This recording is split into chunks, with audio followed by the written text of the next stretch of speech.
vai comentar o objeto da delação premiada do ex-diretor da Transpetro, Sérgio Machado, que hoje saíram as informações de que toda a cúpula do PMDB, expoentes do partido, o presidente interino Michel Temer, presidente do Senado Renan Calheiros e alguns outros políticos como Aécio Neves teriam recebido doações de empreiteiras por fora no esquema investigado pela Lava Jato. Eu estou aqui nessa tarde para falar sobre esse assunto com o Mário César Carvalho, que é repórter especial da Folha, que vem cobrindo aí a Lava Jato há muito tempo já, e com o Fábio Zanini, que é editor do Caderno Poder do jornal. Bom, boa tarde, tudo bem? Boa tarde. Bom, isso aí a gente estava até comentando um pouco antes aqui, o Sérgio Machado é o Delcídio Amaral do PMDB, né? Quer dizer, parece que acho agora... que não tem muita dúvida. Ele conseguiu ali, acho que, apresentar alguns elementos que parecem ter alguma consistência, que são devastadores. Para o Renan, que é um elemento essencial para esse governo aprovar qualquer coisa no Senado, para o Jucá, que foi o articulador do impeachment para o Temer, e para o Sarney, que é, como diz o próprio, sem querer assumir o juízo de valor da Procuradoria, mas é capi de tudo e capi, é o chefe de todos os chefes ali do PMDB, e aponta que eles receberam, parece ter comprovações, pouco mais de 70 milhões, tanto em recursos, em dinheiro vivo, quanto contribuições legais. Os números são todos assustadores, viu? Só para vocês, quer dizer, a gente, tinha retrocedido, eu imagino, a números um pouco mais normais. Ele fala que arrecadou 100 milhões em propina e um dos filhos dele diz que pagou 40 milhões lá fora. Acho que tem uma outra suspeita muito grande, que ainda não está claro se vai aparecer ou não, que são mais contas ligadas ao PMDB lá fora. Isso seria, acho que, a coroação ali, o último... O que impressiona, eu acho, é a amplitude da delação do Sérgio Machado e o detalhamento do que ele fala. Ele não fala por ouvir dizer, como há muitos casos de delatores, ele não é genérico, ele detalha, ele dá prazos, ele dá datas, ele dá valores, ele fala de reuniões. Então ele fala, por exemplo, que nesse caso que ele cita o presidente interino Michel Temer, que teria sido, na versão dele, combinada uma propina para o então candidato à Prefeitura de São Paulo, Gabriel Chalita, de 1,5 milhão, ele fala que chegou num carro alugado pela Transpetro, na base aérea, conversou com o Temer, a conversa foi assim. Então, isso impressiona. E o fato de que o Sérgio Machado era um cara realmente do núcleo decisório do PMDB, é um dos caciques do PMDB, um homem de extrema confiança do Renan, por isso... E do Sarney. E do Sarney. Ao mesmo tempo do Renan por e do isso Sarney. Que o estrago para o Renan é muito grande, talvez até comparável ao estrago que ele faça com o Temer, se não maior. E ele fala também de fatos até anteriores, né? O Sérgio Machado, pouca gente se lembra, ele era do PSDB, antes de PMDB. Sim. E era da cúpula do PSDB. Também da cúpula do PSDB também da do Ceará. Cúpula. Ele não era um soldadinho do partido. Exato. Era uma pessoa que estava na cúpula. E ele cita, inclusive, nessa delação, um episódio anterior, aí, de 98, não tem relação direta com o caso da Lava Jato, ele não era presidente da Transpetro na época, mas também o que ele fala respinga no Aécio Neves, principal nome da oposição, porque ele lembra que em 98 houve uma arrecadação de recursos também não declarados, arrecadação ilícita, para eleger deputados que depois elegeriam o Aécio Neves presidente da Câmara. Deputados. Exato. 50 deputados. Então, assim, é uma metralhadora giratória, é um strike. E é impressionante o cuidado dele, né? Eu pelo menos fiquei. Ele fala, ele detalha nesse estágio da delação. Ele fala: olha, o Fernando Henrique não está nisso. Exato. Ele fala: o Fernando Henrique era contra. É mais em cima do Aécio mesmo. A eleição do Aécio, porque ele achava que isso poderia rachar a base dele no Congresso. Tem ponderações políticas que fazem todo sentido. O que não é pouca coisa, né? E o que parece também é que isso tudo, além de estar muito bem articulado ali, a fala dele, etc., pode aparecer muita documentação, né? Os 3 filhos teriam entraram também na delação, um deles abriu contas fora do Brasil para fazer a transferência desse dinheiro. Exato. Quer dizer, e a gente vê que ele é cuidadoso até Só no sistema de gravações que ele teve, ele né? já apresentou a primeira evidência material que ele apresentou é a própria gravação, né? Que já entregava muita coisa. Aparentemente deve ter documento, né? Os filhos abriram contas, enfim, há registros. Então é uma delação que parece bastante sólida, bastante estruturada, muito detalhada, e por isso o estrago que ela fará é muito maior. E esses filhos, acho que é importante o telespectador saber, eles não são aqueles filhos de político que são Zé Ninguém, que não fazem nada. Um dos filhos do Sérgio Machado, que tem o mesmo nome dele, é conhecido como Serginho, foi até o mês passado vice-presidente do Credit Suisse aqui no Brasil. Ou seja, ele tinha uma posição num banco extremamente importante e uma posição extremamente de relevância ali, ele não era um qualquer. O outro filho trabalha em Londres, operando no mercado financeiro inglês. Ou seja, são pessoas que sabem esconder dinheiro, primeira qualidade, e ao mesmo tempo como sabe armazenar provas. Eu acho que isso não é um detalhe. Agora, do ponto de vista político, Zanini, a gente está aí, hoje o governo interino Michel Temer apresentou também o plano econômico do teto, né, para a despesa pública, etc. Esse plano precisa ser aprovado no Congresso. Na votação do impeachment, na primeira, 367 votos a favor. Agora a gente tem o Renan implicado. Quer dizer, toda a base do PMDB dentro do Congresso, ficou uma coisa... O que fica cada vez mais claro é que cada vez a economia vai ser a tábua de salvação desse governo. Cada vez a Henrique Meirelles dependência vai aumentar, porque a economia é uma ilha de estabilidade, planejamento, previsibilidade, credibilidade, etc., numa situação de caos político, de erros políticos que o governo cometeu.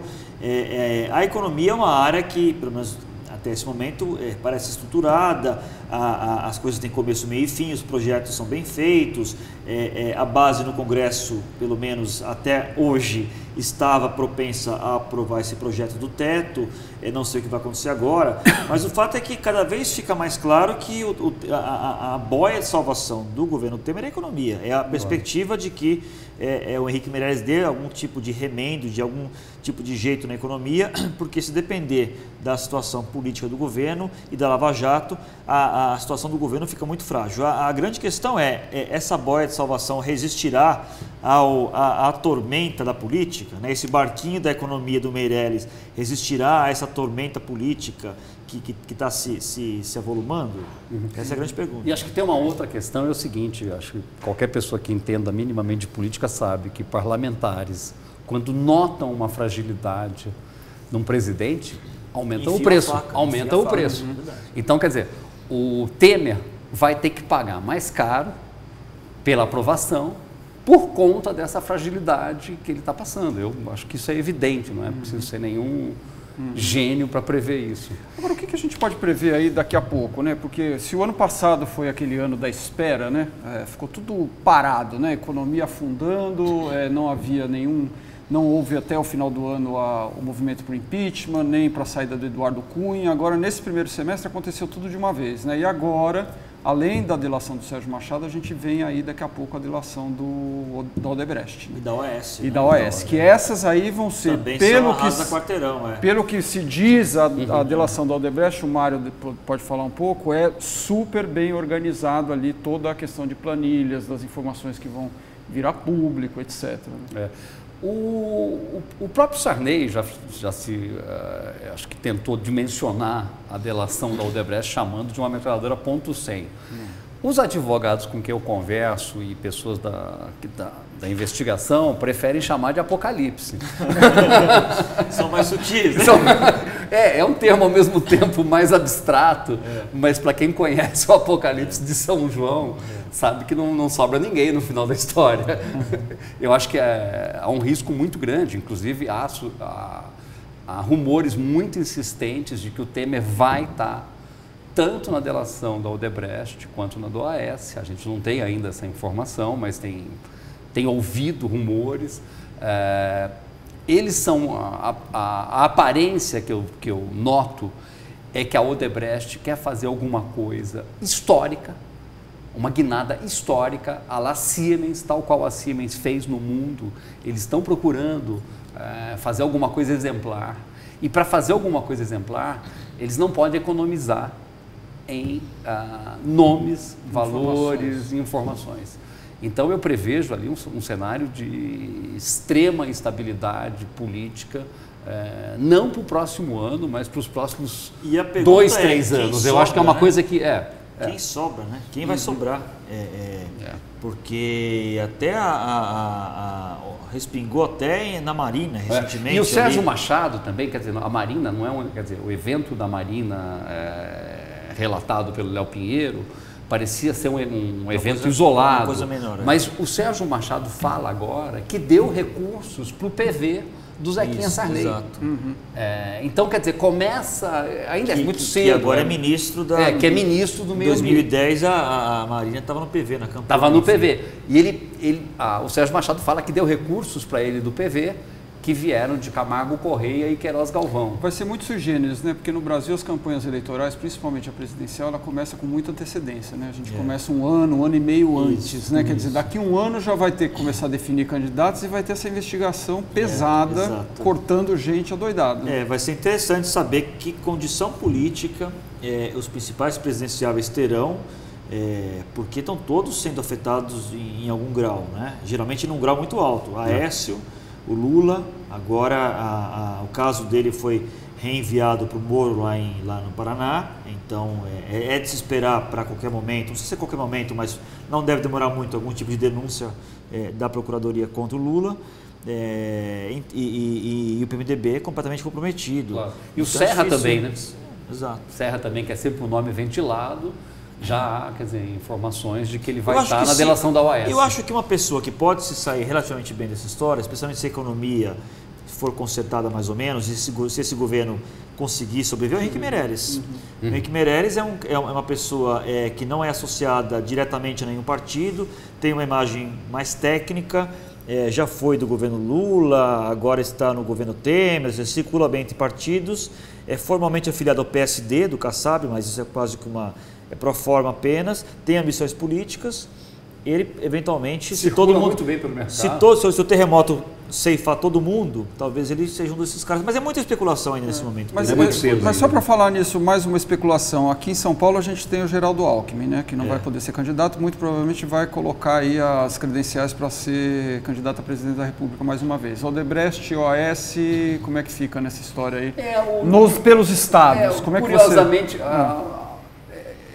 a delação do Odebrecht atinge todos os estados, pelo que eu sei, um número de políticos muito maior do que aquela lista de um ex-executivo que listava 200 e poucos políticos, pelo menos o triplo disso, pelo que a gente tem ouvido falar. Mas o nome do Alckmin eu não ouvi, pelo menos até agora. Eu não ouvi. O Alckmin aparentemente quer dizer, acho que tem o governo dele acaba respingado em alguns momentos, porque a gente tem indícios de que houve pagamentos de suborno no Rodoanel, pela OAS, há essa informação, mas superfaturamento e pagamento de suborno, mas Alckmin diretamente eu não ouvi nada até agora. Então acho que o Alckmin ainda é um nome respeitável, é um nome respeitável, assim. O Alckmin vai pagar o preço geral de PSDB, ele é uma figura importante do PSDB, então totalmente ileso, ele não... Fora os outros problemas que ele tem, por causa da merenda, né, aqui em São Paulo, claro. Mas falando especificamente... Cartão de trens, mas ele tem... Vamos lembrar que ele foi eleito no primeiro turno. Aqui. Foi eleito no primeiro turno, mas é muito desgastado também, né, mas então, quer dizer, os papagaios que ele tem aí, não são pequenos, né, mas a ver, é um nome que está colocado aí e vai tentar se viabilizar no PSDB ou em algum outro partido.